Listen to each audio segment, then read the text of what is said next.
আমরা টোটাল এখানে গোপন সংখ্যার ভিত্তিতে বিশ্বমন্দির ঘটনাটা সংঘটিত হয়েছিল গত 8 তারিখে।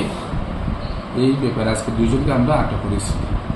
তাদের নামগুলি হচ্ছে অলোক সাহা, বয়স হচ্ছে 36 বছর, সনক শঙ্কর সাহা, সমতল আঞ্চলিক বিশাল মঞ্জুর। আরেকজনের নাম স্যার? আরেকজনের নাম হচ্ছে রঞ্জিত দেবনাথ, 36 বছর, সনকলে সনাতন দেবনাথ, আর সমতল আমতলি বিশাল মঞ্জুর।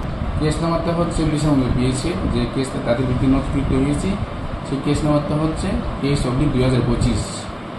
এখানে লগে তাদের সাথে বাইক কোনো আটক করা হয়নি, একটা বাইক আটক করেছে। এটা হচ্ছে উক্ত মোকদ্দমার যেদিন ঘটনা হয়েছিল গতকাল আমরা একজনকে অ্যারেস্ট করেছি।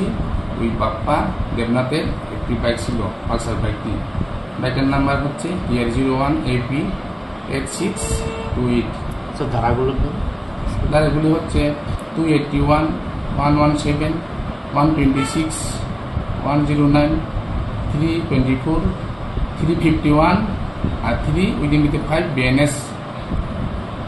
আগামীকাল তাদেরকে কোর্টে প্রভাব করা হবে।